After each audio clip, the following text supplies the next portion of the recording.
آج پھر میں باتھ روم سے نکلی تو میرا شوہر مجھے مشکوک نگاہوں سے دیکھ رہا تھا۔ میں بھی اس کی نظروں کا مطلب سمجھ گئی تھی کہ شاید اب اسے مجھ پر شک ہونے لگا تھا۔ جب بھی وہ مجھے سر سے پاؤں تک دیکھے جا رہا تھا، کبھی میرے بال دیکھتا کہ یہ گیلے کیوں نہیں ہوتے، اور کبھی میرے ہاتھوں کی طرف غور سے دیکھتا۔ مجھے اس کی نظروں سے گھبراہٹ ہونے لگی کہ کہیں اسے میری حقیقت پتہ نہ چل جائے۔ میں اسے یہ بھی تو نہیں بتا سکتی تھی کہ باتھ روم میں اتنی دیر کیا کرتی ہوں، مگر سچ تو یہ ہے کہ یہاں وقت گزارنا بھی میری مجبوری تھی۔ میرا نام ماہا ہے اور میں ایک ملٹی نیشنل کمپنی میں جاب کرتی تھی۔ کافی زیادہ ماڈرن لڑکی تھی، مگر پھر بھی حالات کچھ ایسے ہو گئے کہ مجھ جیسی ایڈوکیٹڈ لڑکی کو حالات سے ہار ماننا پڑ گیا۔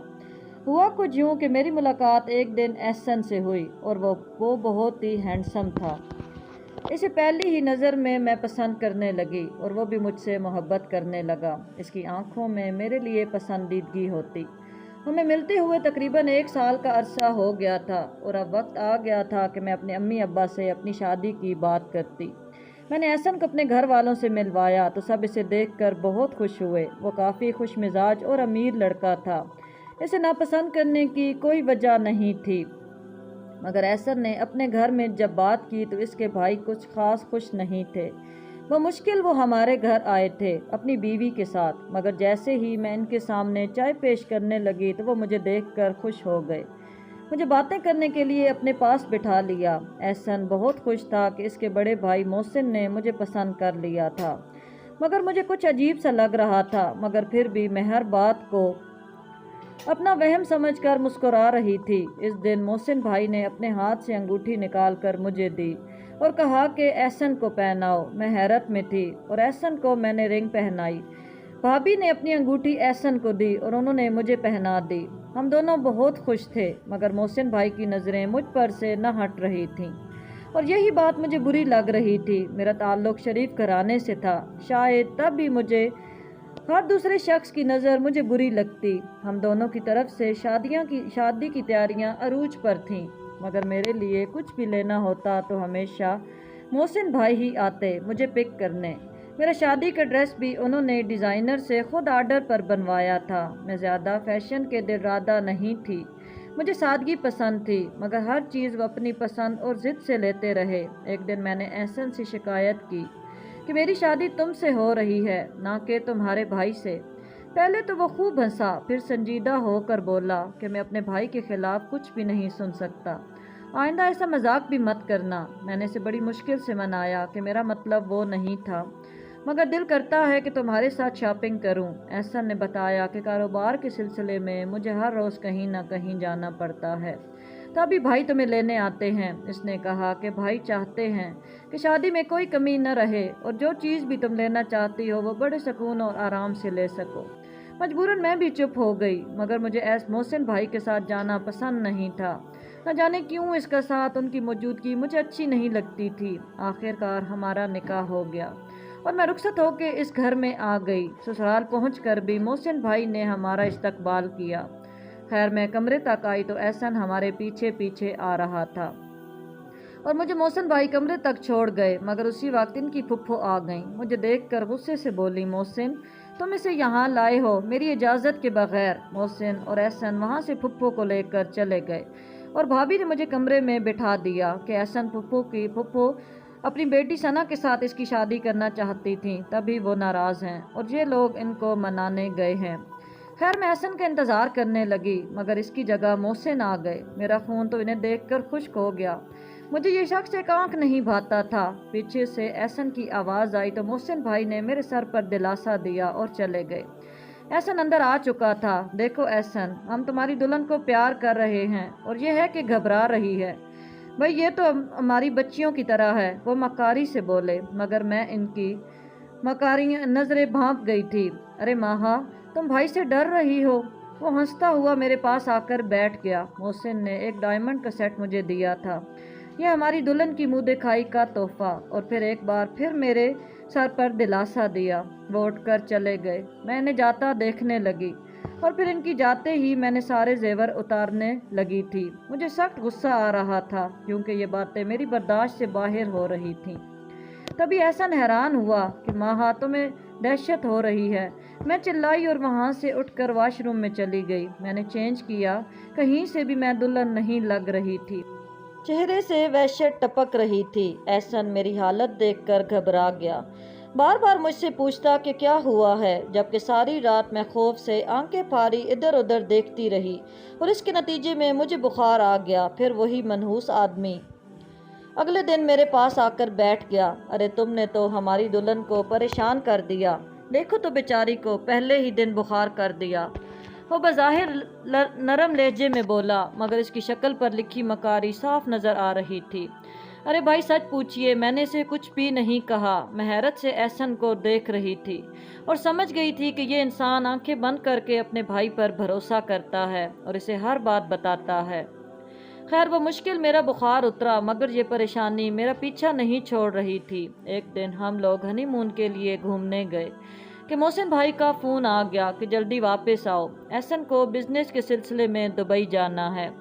ہم واپس آ گئے اور میں اپنے امی ابو کے گھر آ گئی۔ بمشکل احسن کو منایا کہ میں وہیں رکوں گی جب تک وہ واپس نہیں آ جاتا، مگر وہاں بھی مجھے اس انسان کی فون کالز آتی رہیں۔ بہانے سے مجھ سے یہ لوگ باتیں کرتے رہے۔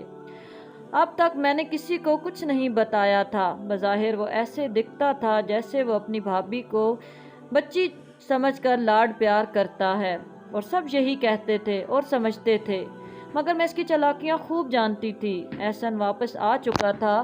اب میں اپنے کمرے میں آ گئی۔ وہاں احسن کی پھپھو زاہدہ بیگم نے میری زندگی اجیرن بنا رکھی تھی۔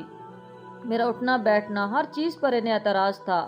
بھابھی نمرہ بھی گھر کے سارے کام کرتی تھیں، اور اب پھپھو چاہتی تھی کہ میں بھی گھر کے کام کروں، جبکہ نوکر چاکر سب موجود تھے۔ پھر بھی وہ ساجدہ ہمیں بیٹھنے نہ دیتی۔ احسن اور محسن سارا دن آفس میں ہوتے، میں بھی اپنی جاب پر چلی جاتی، مگر ایک دن اچانک احسن نے ضد لگائی کہ تم جاب چھوڑ دو۔ میرے لاکھ منع کرنے کے باوجود بھی وہ نہیں مانا۔ مجبوراً مجھے اپنی نوکری سے ریزائن کرنا پڑا۔ اب میں سارا دن گھر پر ہوتی، پھپھو مجھے ہر وقت باتیں سناتی، مگر میں سب کچھ برداشت کرتی جاتی۔ ایسے میں محسن بھائی کے بارے میں کسی سے کچھ بھی کہنا بیکار تھا، سو میں اپنے کمرے کو بھی بند نہ رکھتی، مگر زیادہ تر وقت واش روم میں گزارنے لگی۔ میں تب تک واش روم میں رہتی جب تک احسن نہیں آ جاتا، مگر میں وہاں کیا کرتی تھی اس کا علم کسی کو نہیں تھا۔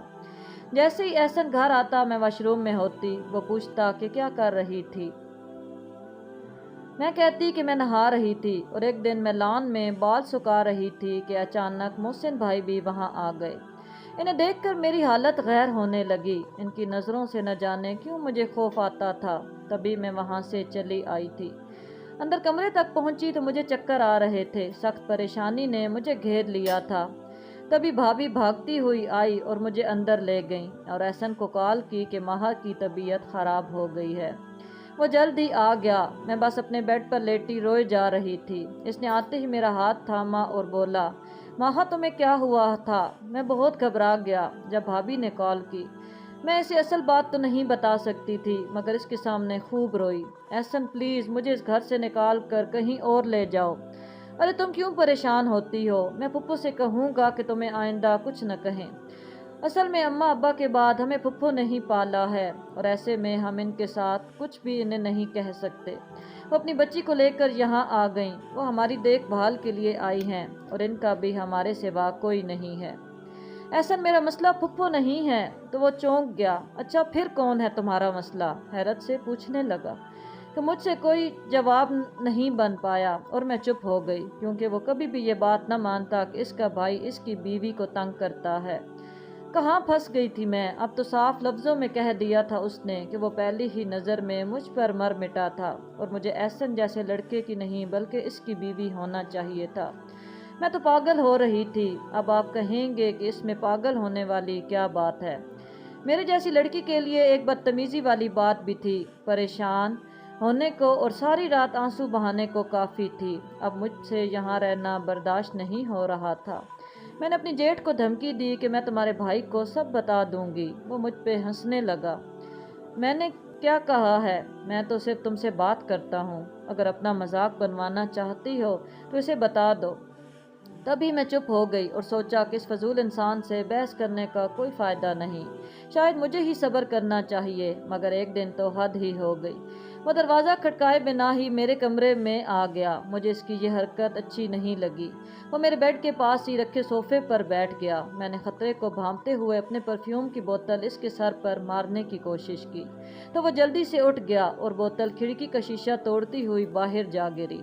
باہر سے پھپھو کی آواز آئی، کون ہے؟ وہاں ان کی آواز سن کر محسن بھائی وہاں سے بھاگ گئے اور میں نے سکھ کا سانس لیا، لیکن آج میں نے فیصلہ کر لیا تھا کہ اس آنکھ مچولی کو مزید برداشت نہیں کروں گی اور اپنے شوہر کو بتا کر رہوں گی۔ آج مجھے واش روم میں دیکھ کر احسن نے دروازہ بجانے کے بجائے واش روم کی کھڑکی سے ہی مجھے دیکھ لیا، اور ظاہر ہے مجھے وہاں فون پر کسی سے باتیں کرتے دیکھ کر اس کے بھی پیروں تلے سے زمین نکل گئی تھی۔ میں تو واش روم میں روز نہانے کا کہہ کر جاتی اور وہاں فون پر باتیں کرتی، کیونکہ محسن بھائی نے مجھے دھمکی دی تھی کہ اگر تم نے مجھ سے بات نہ کی تو میں تمہیں پورے گھر میں بدنام کر دوں گا۔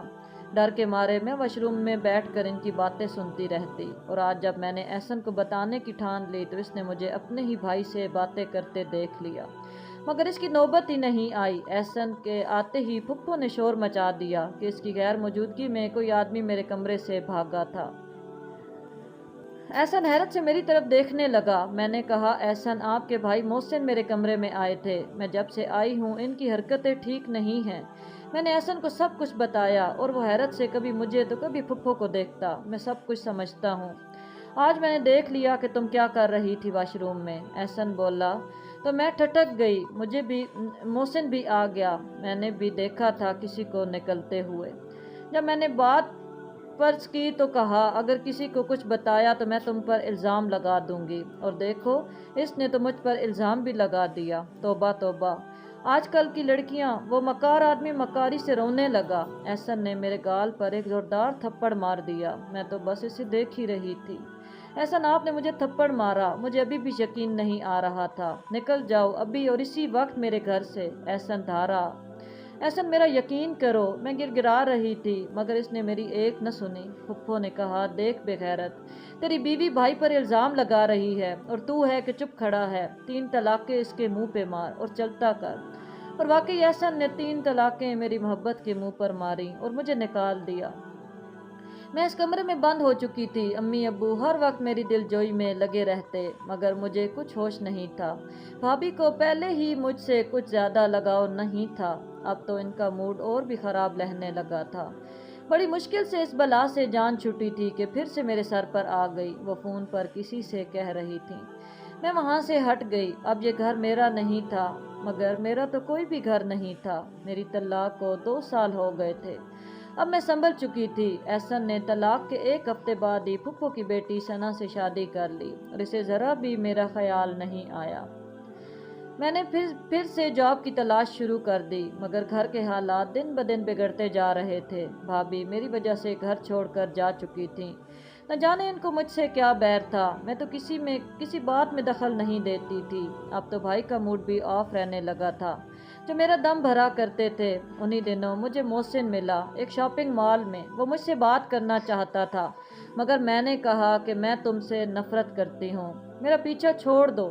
تبھی اس نے میرا پیچھا نہ چھوڑا اور مجھے فون کرنے لگا کہ مجھ سے شادی کر لو، میں تم سے بہت محبت کرتا ہوں، مگر میں تو اس سے نفرت کرتی تھی۔ ایک دن جب بھائی نے مجھے صاف الفاظ میں سمجھایا کہ اب مجھے شادی کر لینی چاہیے کیونکہ میرا گھر تو ٹوٹ گیا ہے، لیکن میری وجہ سے ان کا گھر بھی ٹوٹ رہا تھا، اس دن مجھے احسن، محسن اور پھپھو سے سخت نفرت ہوئی، جنہوں نے میری زندگی اجاڑ دی تھی۔ میں نے فون اٹھایا اور محسن کو کال کی۔ وہ حیرت میں تھا کہ میں نے اسے خود سے کال کی تھی۔ میں نے کہا کہ میں شادی کے لیے تیار ہوں، مگر میری کچھ شرط ہیں۔ وہ خوشی سے بولا کہ اسے ہر شرط منظور ہے۔ میں نے اسے ملنے کے لیے کہا اور اس ملاقات میں میں نے اسے کچھ پیپرز دیے، ان پر سائن کرو۔ اس نے دیکھے بنا سائن کر دیے۔ آپ دیکھیں تو صحیح، میں نے مسکرا کر کہا۔ مجھے دیکھنے کی ضرورت نہیں، اگر میری جان بھی اپنے نام لکھوا لو تو میں نہ نہیں کروں گا۔ میں نے وہ پیپرز اٹھائے اور اسے کہا، ٹھیک ہے تو مجھ سے نکاح کر لو۔ وہ سخت حیرت میں اٹھا۔ ابھی ہاں، میں نے کہا، اور شام تک میں پھر سے اسی گھر کی چوکھٹ پر تھی جہاں سے مجھے دھکے دے کر نکالا گیا تھا، جہاں 2 سال پہلے میرے شوہر نے میرے منہ پر طلاق مار کر مجھے نکالا تھا۔ آج میں اسی کے بھائی کی بیوی بن کر